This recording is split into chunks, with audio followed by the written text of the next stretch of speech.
Hi guys, welcome back. Today we're going to be visiting with a YouTuber named Leslie D. Tucker. The name of her video is I'm Tired of Being Fat. It's kind of a rant, but it's very eloquent. I hope you enjoy. So here's the thing. Like I said, I've been fat my whole life. And the only people who really treated me like I was fat were the people closest to me. I never had friends or schoolmates or classmates really bully me about my weight when I was younger. In public, people don't like say anything to me about my weight. I never had anybody like call me fat like in my face or anything like that. Majority of the lash back that I get is from the internet, which is really sad because they have Twitter fingers, right, instead of trigger fingers. And I'm very much aware that people are gonna have more balls to say how they feel about me on the internet.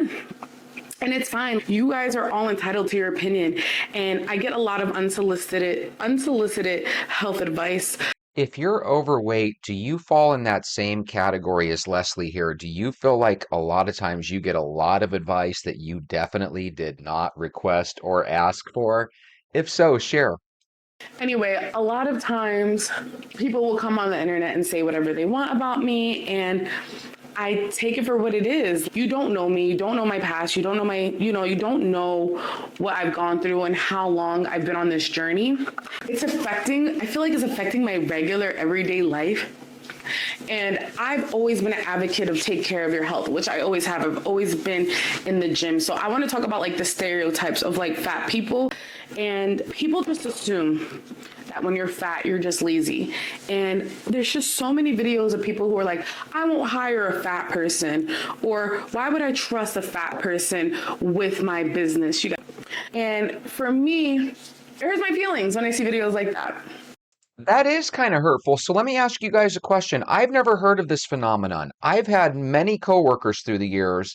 Many have been overweight. I never once thought that they couldn't really do their job. I do office work. So maybe if you're outside doing construction work or you're doing this, that, and the other.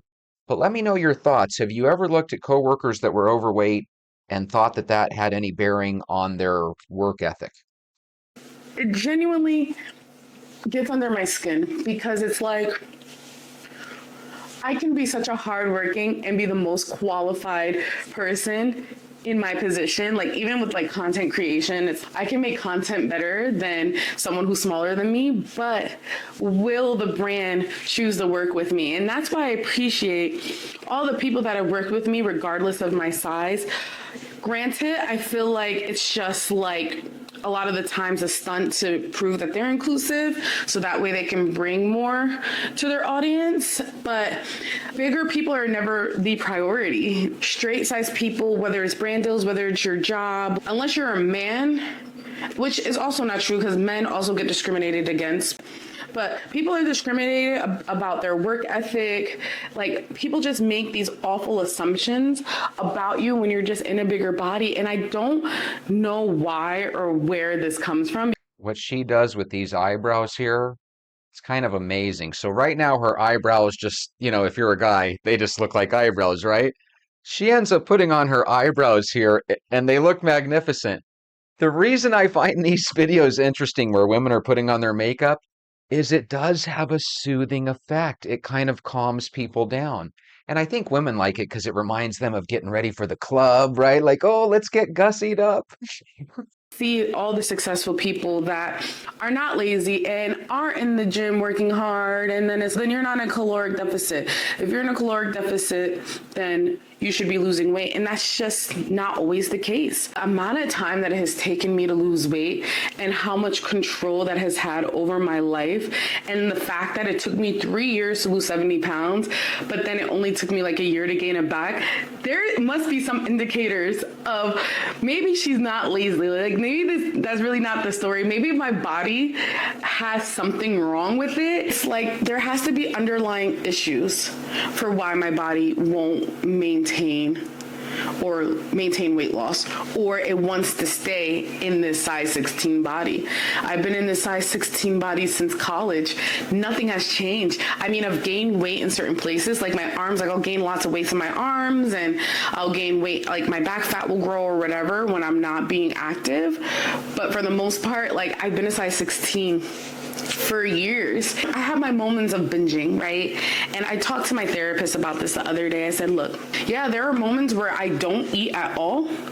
And then there are moments when I do eat, and it can be for coping. There are times where I'm really highly stressed out. Yeah, like sometimes I'm an emotional eater, but I also just feel like, what's the difference between me and like the million other women on earth that their boyfriends think it's cute to get them candy when they're on their menstrual? It's cute when you're thin, but when you're thick, or when you're a fat person, I'm not allowed to have cravings because I'm fat. It's just because I'm greedy. It's just because I don't have the excuse of my hormones being the reason why I'm craving things. You just shouldn't have a life. And that's basically how I've taken it for these last couple of years. These people on the internet that have tried to help me don't want me to live my life. They want my whole life to be consumed with losing weight. And they've decided in their mind that they're going to fix the problem, and it's never going to be a problem again. So I wouldn't want to get a ton of advice from people in the comment section either if I was in her situation, right? You're trying to live your best life. You don't necessarily care about your weight 100% of the time, so you don't really need unsolicited advice, right? But when I look at her, I'm looking at somebody that I feel like is in their mid 20s, maybe 30 at the oldest. She looks very young. And whenever you have youth on your side, I feel like you should take advantage of it. Now, I say this because I'm a couple years away from turning 50, and many of our venters are in their 50s, 40s, and 60s, right? And we all know that it was much easier to get active when you're in your 20s. So I hope she kind of gets over this feeling. I want to be happy in my life. I want to enjoy my life. I want to be able to hang out with my friends and not feel like I'm doing something wrong by enjoying my life, because I know what I'm doing is not out of the norm. But people would like to make you feel like what you're doing is out of the norm because you look different. Personally, if I'm being 100% transparent with you guys, I've been struggling financially. My financial lifestyle has changed dramatically from last year to this year. Maybe because I made some poor decisions. I took my foot off the gas pedal to focus on someone else's company. I didn't focus on my own content, and it's hard. I tried to go vegan and I was like, this is so unrealistic. It's so unrealistic to not eat any processed foods. The amount of effort and cooking it requires as someone who lives alone, as a single woman in New York. I have a boyfriend, but he lives in New York, and the amount of effort it takes and how often I have to work. It's like I have to cook myself food, clean up after myself, and then have the hours, have the energy to work and do my content and edit that content and go to church. I don't have it in me to be so consumed with my body. There was a time where I was there and my whole life was around fitness, and I went to the gym twice a day, and I meal prepped and all that, and my quality of life suffered, my relationship suffered. I didn't make it through that relationship. Being fat has affected my love life. People who are ashamed to be with me because I'm in a certain body. And it's hurtful. I'm learning this about myself every day. I'm in a new relationship, and there's certain things that I see myself getting upset about, and I realize I'm just a very emotional person, and I just need a lot of emotional support, because I think maybe because I didn't get that when I was younger, and I know that I shouldn't rely on other people to make sure I'm okay, but to find someone that's okay with who I am in this body, it's been realistic, it's happened, but it's been so difficult because you could think that you found your person, and especially if you're looking for like a particular type of man, and they're like ashamed of you. They don't want to go on dates, or I just feel like they don't value you as much as they would as if you were a straight size person. Because I've even been told like, oh my God, if you lost like 100 pounds, like it would be a game changer. And it's like, I'm valuable in the body that I'm in right now. It hurts my feelings. Sometimes we hear things that are hurtful. When losing weight is a challenge and somebody says, hey, just lose 100 pounds, that's going to be a game changer. You're going to be dynamite. I mean, that is really tough to hear. Number one, even if you could lose 100 pounds, it's not going to happen overnight. It's going to take a while. So it's really harmful when you say things that way. So if you have to say them, maybe just think about the way that you say them, right? And I know one way that we can avoid getting to the point where we have to think about losing 100 pounds. We can start a walking routine today. So why don't you go get your shoes? Let's go for a walk.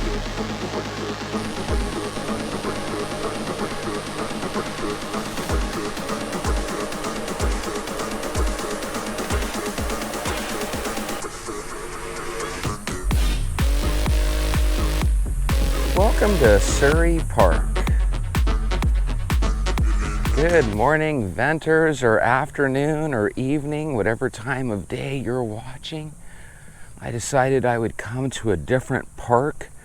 This is Surrey Park. This is probably about 1.5 miles away from my home. This is a park that through my childhood I may have visited this park 6 times. I don't even have a good number to give you.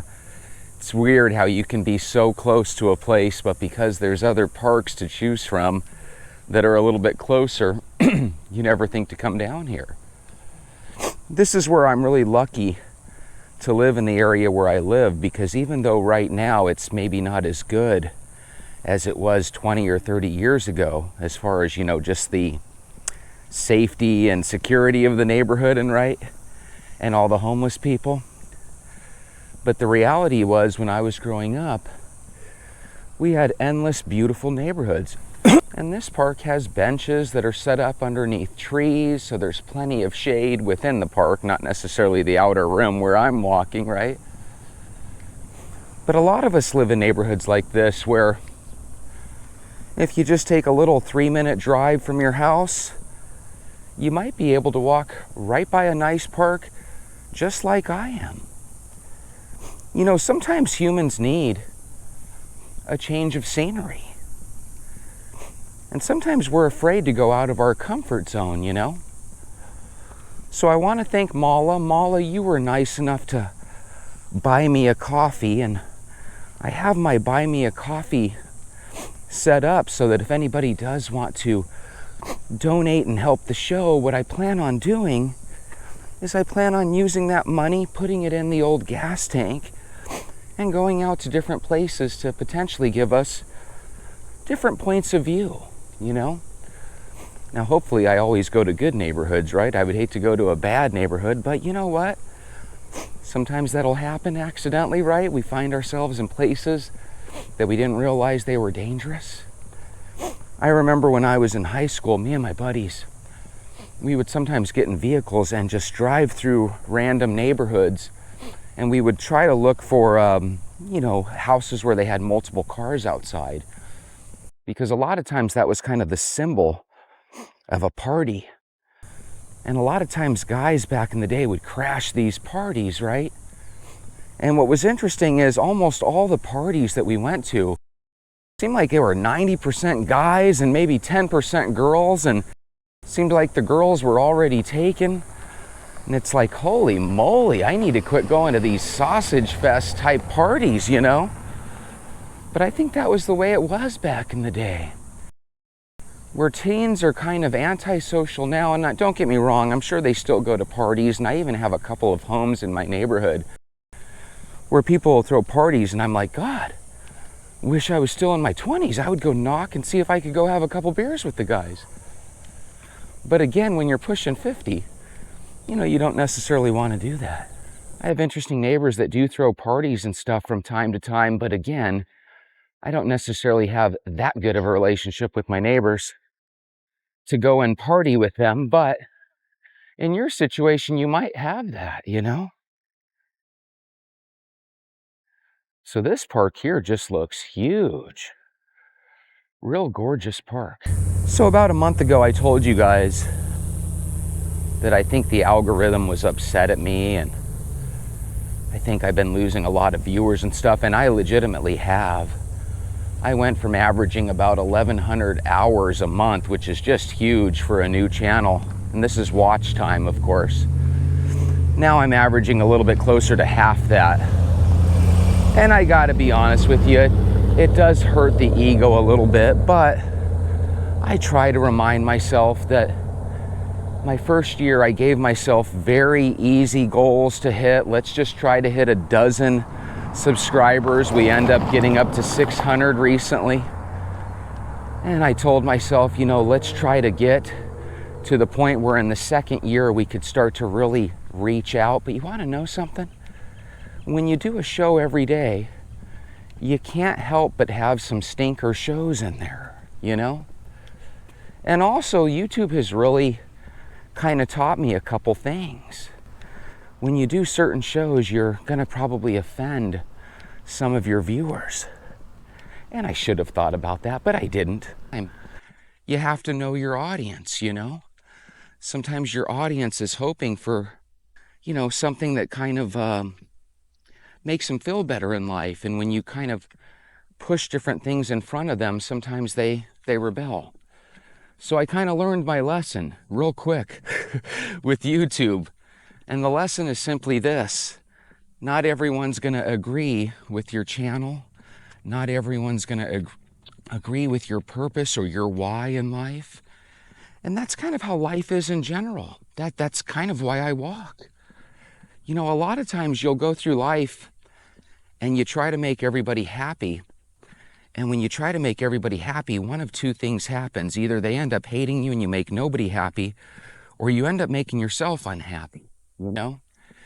And one of the things that I've tried striving for, at least over the last 5-10 years or so, is I want to be a happy person, you know? And you cannot be happy if you're trying to chase dollars, you know?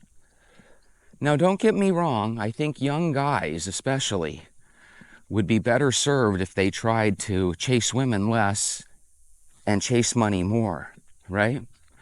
Because you can get a whole lot of women if you can become a successful person, right? So in that regard, I think young people should try to start their career and try to get money. But in my situation, I think what I need to do is slow and steady wins the race. You're going to go 3 steps forward in life, and sometimes right after those 3 steps forward, you're going to take 2 steps back. Just like Paula Abdul's song, right? 3 steps forward, 2 steps back, right? Sometimes that is what life is like. And that's why I want to tell you guys about what I plan on talking about today is sometimes weight loss is that same exact situation. You move up 3 steps, you're going in the right direction, and then before you know it, you take 2 steps back because maybe you had a piece of cake. Maybe you've gone the last 3 or 4 days without exercising or walking. Maybe you've decided that you're going to start drinking coffee again, and instead of drinking 1 or 2 coffees, maybe you're back to a full-blown coffee addiction. And the problem with your coffee addiction is you like a lot of sweet flavored coffees from Starbucks or Dutch Brothers. And apparently every time you eat sweet coffees, it goes right to your stomach and right to your hips. Does that sound familiar? So there's always a million reasons why we gain weight. And sometimes even when you have just one little bite of something, it seems like it has detrimental effects for weeks on end, you know? Hey, good morning. How's it going? Good morning. How are you? Good, thank you.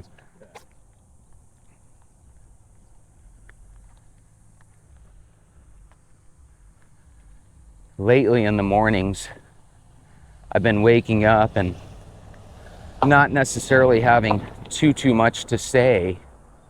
And that's another challenge of doing a show daily. I love walking and stuff, and I love chatting with you guys.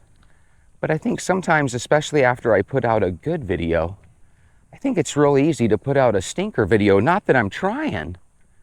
It's just, let's be honest, you know. I think it's a lot easier for a YouTuber that has a video once a week. And even if I have a heart-to-heart talk with you guys, it could very well lead to a video that you guys turn off and don't want to hear. Because we got to remember, we live in a world where 94% of people don't really care, you know? And that's a tough thing. Whether you're doing a YouTube channel about walking, or whether you're walking to kind of get rid of weight. It's an inner battle. It's 3 steps forward, 2 steps back. Yes, today you're drinking water. Today you're ditching sugar. Today you're walking. But if you don't buy into the idea that you have to walk every day, there's probably a 50-50 chance you're going to take tomorrow off, right? Especially during football season. I could see a lot of people walking, and then all of a sudden you wake up late on a Sunday and you think, the football game's on. I'll walk next week, or I'll walk tomorrow. And of course, like I've said before, I feel honestly like we live in a world where tomorrow never comes. And that's the problem with weight loss. If you guys saw the videos that I see, and I share a lot of them with you, you see people that end up doing surgeries, or they go on pills, or they go on diet plans, and they stick to them, and they legitimately lose a lot of weight. But then on those same videos, when we fast forward 1, 2, 3 years, a lot of times those same people that are promising themselves that they're going to make changes in their life, a lot of times those same people end up putting the weight right back on. Just like that story we saw the other day of the woman that was really into her vegan, vegetarian type diet, right, with whole foods. Sometimes you have people and they lose such an outstanding, amazing amount of weight. And then you see them a couple years later and they're right back to square one with their giant size. And it blows you away because you're thinking, my goodness, why is this person punishing themselves? And then you watch a couple more videos and you slowly realize, I don't think they meant to punish themselves. I think they really were good at going and working out constantly and consistently. But then things happen in life, you know, you get an ankle surgery, and all of a sudden you can't walk for a month and a half, right? You have maybe an emergency in the family where you have to leave town for a couple weeks and take care of stuff with your folks in another state. Those are things that can easily make your diet and exercise plan disappear. So we try to strategize with that. Well, what do we do, Jesse? Well, Bob, I'm glad you asked. What we have to do is we have to find a way to put exercise and walking into our daily routine, no different than breakfast, lunch, and dinner. When was the last time you skipped breakfast, lunch, and dinner? Maybe 20 years ago? When was the last time you literally fasted for the whole day? Maybe never? What's that mean? That means that in some way, shape, or form, you've had breakfast, lunch, dinner, or probably all 3 meals every single day for your whole life. So if we can get to the point where breakfast, lunch, and dinner are part of our habitual routine, we need to try to add walking there. With walking, you just don't gain weight. Now, are there people that walk every day that are overweight? I suppose, but my goodness, they must be in a super minority. Because the people that I see walking consistently are skinny. They're average size or less rather than average size or more. So how do we stay motivated? Because sometimes it's hard to stay motivated in life. Sometimes you watch a channel like Walk, Talk, Vent and you like it for a day or two and you understand that you need to walk and you do need to drink more water and you do need to avoid sugar. That's very understandable, right? But it doesn't necessarily mean that you want to do it with Walk, Talk, Vent every day. So that leads me to a dilemma. What do you do when you have a channel that is set to grow, is going to grow, but won't necessarily grow because, you know, it's one of those channels where people might come, take a little bit of information, take a little bit of inspiration, and then they might kind of go on their own. So here's the cool thing. I have an advantage. I've told you guys this before. Whether you guys are here with me or not, I'm going to walk. When I walk, it helps me get rid of these issues, get rid of these problems. What's my problem right now? Well, my problem right now is I have a YouTube channel that is so young and it's grown so quickly that now that it's kind of crashed a little and it's starting to slow down, it can be a little depressing. Here's the cool thing. I have an advantage. Whether you guys are here or not, I'm going to watch the video. That's advantage number one. But here's advantage number two. I can jump into my think tank. I can come up with ideas where I can change the background. What do you mean by that? Well, instead of walking around Acacia Park like I normally do, today we're walking around Surrey Park. And tomorrow we might walk around a different park, right? And we have the ability to go to some different malls and some different locations. So that's how you spice things up. Now, how can we bring that over to our walking routine? Well, if you're walking the same neighborhoods all the time, maybe you're getting tired of it and you don't even realize it. Get in your vehicle, drive down the street, walk around some different schools and some different parks in your neighborhood that aren't necessarily in your direct neighborhood. There's so many neat things to see, so many new things to look at. You know, over here we have a completely different set of people that are walking their pets and taking daily walks. So when I jump into my think tank, I can actually come up with ideas on how I can try to make the show better. And by the way, I'm one of these guys that I'm used to things taking a long time, you know? Even when I started walking to get rid of my cholesterol, it wasn't like I got rid of that in one sitting, you know? I lowered it slowly but surely by eating oatmeal, drinking water, avoiding certain foods, taking walks, right? Losing weight. I watched a show yesterday. It was a YouTuber named Jimmy Dore. I don't know if anybody ever watches Jimmy Dore, but he talks a lot of shit about our government and about the way things are and how a lot of us are being deceived.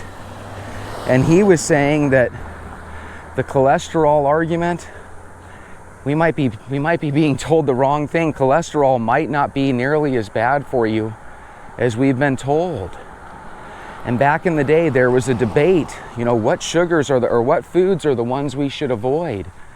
And half of the debaters thought that, you know, we should avoid these high-fat foods, right? And the other half thought we should avoid sugars. And somehow, sugar won.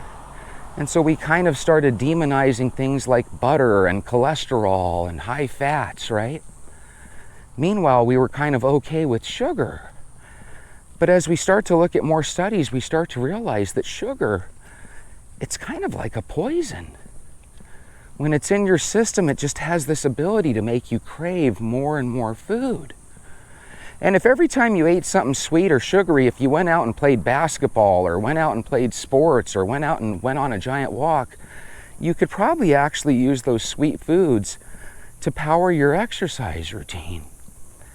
The only problem is a lot of times we crave those foods the most when we're doing absolutely nothing but sitting there watching TV. By the way, I was telling a couple of my viewers that you guys gotta watch this movie called Big Fish. Such a great movie. It's funny, when you talk about great movies of the past, it seems like you have a never-ending list of movies to choose from. But when we talk about great movies in the present, once again, I feel like there's nothing to choose from. Had to change out my battery. You know, that's just another one of those things that when you're starting to do a YouTube channel, you don't necessarily take into account. You know, that you might have to take a 5-minute break out of your walk, find some shade because it's super hot, and change out your battery. But you want to know something? Sometimes we have catalysts in life, things that propel us to that next level, you know? And one of the things that's interesting about my walks is sometimes you're thinking about talking about one subject and you end up talking about another. So let me give you an example. I hadn't really thought about it recently, but do you ever see these vehicles that are electric, so they have a battery? Have you ever seen them when they catch on fire? You literally have to call a whole fire department to get these bad boys out, right? And I mean, they have to come hit this thing with water hose after water hose. And a lot of times they end up just kind of letting it burn itself out, because apparently when these batteries explode, the heat that they produce is just so off the charts. And it's really difficult to get a hold of. And it just makes you wonder, what's going to happen in the future when we start to average, a couple thousand car crashes every day. Some of these car crashes are pretty catastrophic. And I don't think when you take off all the gasoline-powered cars and you replace them with electric cars, I don't think you're going to all of a sudden avoid car crashes. I think those things are going to happen just as much as they always do, no matter how good the technology is, right? And I think sometimes you're going to have situations where cars kind of explode for absolutely no reason whatsoever. And if we have a situation where all of a sudden we've got not the hundreds of thousands of these cars up and running, because I'm sure we already do, but what's going to happen when we have 10, 15, 20 million of these cars? What's going to happen when we have 1 million of these vehicles in each and every state or each and every big city? Golly, what kind of drain is that going to have on the fire department? And isn't it crazy when you think about flammable liquids like oils and gases? Isn't it weird that you get rid of the oil, you get rid of the gas, you change it out with electric, and now you still have to worry about car fires, maybe even more than ever? That would be something that, let's be honest, if they would have told you that 5, 6 years ago, you would say, dude, that doesn't make any sense. You're getting rid of the flammable liquids. You're going to have less fires and less accidents. But I don't think that's the case at all. These electric cars, they also have some attributes that we normally would associate with motorcycles. What do you mean, Jetchy? Well, Bob, think about this. The electric cars, they're able to go from 0 to 60 in like 3 or 4 seconds. That's something on par with motorcycles. And a lot of times, unlike a motorcycle and unlike gas-powered cars, the electric cars are silent. So imagine getting hit in your neighborhood by a speeding car, or worse yet, imagine one of the children in your neighborhood getting hit by an electric car. They won't even hear it coming. At least when you hear a gas-powered car screeching around the corners in your neighborhood, at least you can hear it, so you have a chance to get away from it. Now, don't get me wrong, if you had a brand new Tesla here and said, hey, Jesse, here's the keys, it's yours, man, that would be the happiest day ever, and I would take it, right?